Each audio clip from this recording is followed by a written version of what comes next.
Sabah hari ini mencatat penurunan jangkitan COVID-19 dengan 165 kes baharu direkodkan, turun 99 kes berbanding 264 kes yang dilaporkan semalam.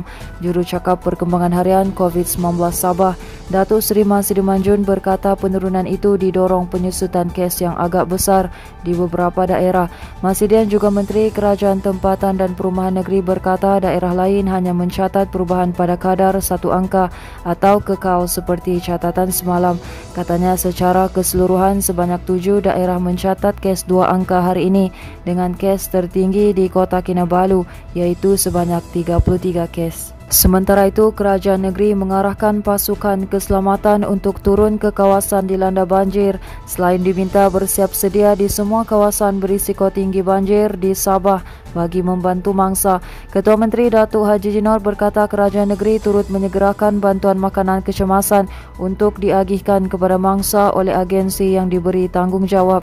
Katanya langkah itu diambil berikutan situasi banjir disebabkan hujan lebat berterusan di 5 daerah yang setakat tengah hari tadi membabitkan 1,161 mangsa daripada 399 keluarga dipindahkan di 14 pusat pemindahan sementara.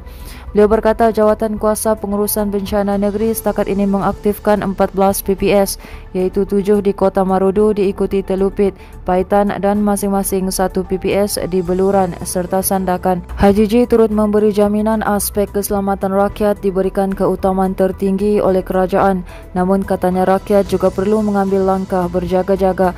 Pada 29 Disember lalu Haji Ji mengarahkan semua jawatan kuasa pengurusan bencana diaktifkan berikutan cuaca buruk di kawasan utara dan pantai timur Sabah seperti diramalkan Jabatan Meteorologi Malaysia. Katanya beliau juga akan menghadiri mesyuarat khas pasukan petugas pengurusan bencana banjir monsun timur laut secara maya yang akan dipengerusikan Perdana Menteri Datuk Seri Ismail Sabri Yaakob esok. Manakala Parti Warisan tidak goyah dengan tindakan beberapa pemimpin tertingginya keluar meninggalkan parti itu. Presidennya Datuk Seri Muhammad Syafiee Apdal berkata tindakan ahli keluar parti adalah lumrah atau perkara biasa dalam berpolitik. Namun katanya tindakan itu tidak akan memberi sebarang perubahan kepada rakyat atau negara. Beliau berkata demikian ketika diminta mengulas mengenai dakwaan bahawa Warisan kini semakin goyah disebabkan tindakan beberapa pemimpin tertingginya termasuk yang terbaru bekas naib presidennya Datuk Peter Anthony keluar parti baru-baru ini.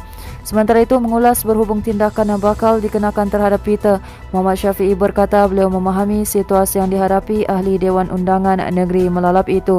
Menurutnya setiap ahli politik sebaliknya perlu ada pendirian dan ketegasan dalam memperjuangkan parti. Sementara itu mengulas lanjut mengenai penerimaan parti itu di Semenanjung.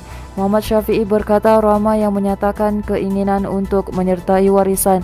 Muhammad Syafiee berkata ramai yang menyuarakan kebencian terhadap ahli politik kerana perubahan tidak akan berlaku.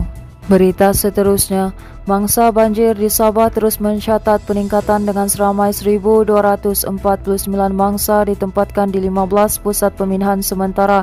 Setakat jam 5 petang ini berbanding 1,161 orang di 14 PPS tengah hari tadi.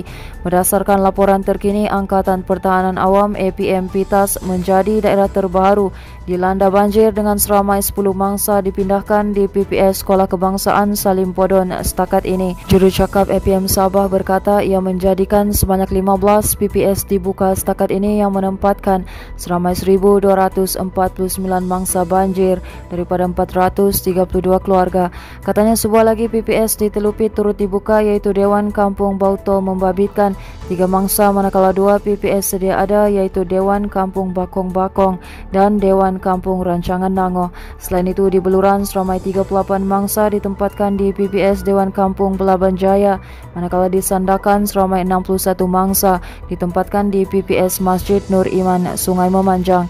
Di daerah kecil Paitan 2 PPS dibuka setakat ini yang menempatkan seramai 15 mangsa iaitu di PPS SMK Pamol dan 37 mangsa lagi di PPS Dewan Kampung Bin Sulung.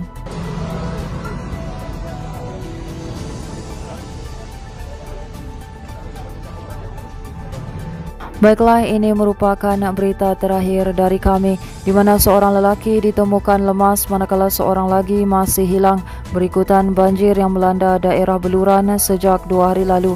Kejadian berlaku di 2 lokasi berasingan iaitu di Kuala Penubukan Paitan dan Kampung Kinadaan. Ketua Polis Daerah Beluran, Superintendent Kasim Muda berkata, mangsa pertama dilaporkan hilang ketika memukat di Kuala Penubukan Paitan 31 Disember lalu. Mangsa Rajis Nawang 28 tahun yang bekerja sebagai nelayan dikatakan memasang pukat di Kuala Penubukan sebelum disedari hilang oleh bapanya. Mangsa kedua dikenali sebagai Khairul 26 tahun yang bekerja ladang dihanyutkan air deras ketika cuba menyeberang jalan Kampung Kinadaan pada 31 Disember lalu. Jelasnya ketika kejadian dipercayai paras air mencecah 1.5 meter dari paras jalan. Kejadian itu disedari oleh majikannya sebelum membuat laporan polis. Kasim berkata operasi mencari dan menyelamat telah dijalankan sejak 31 Disember lalu di sekitar lokasi kejadian. Mangsa pertama ditemui jam 12.30 tengah hari semalam di pokok bakau kira-kira 1.5 km dari tempat kejadian. Mangsa kedua masih belum ditemui dan operasi SAR diteruskan di sekitar Kampung Kinadaan. Teruskan bersama kami di asoka.com, berita komprehensif.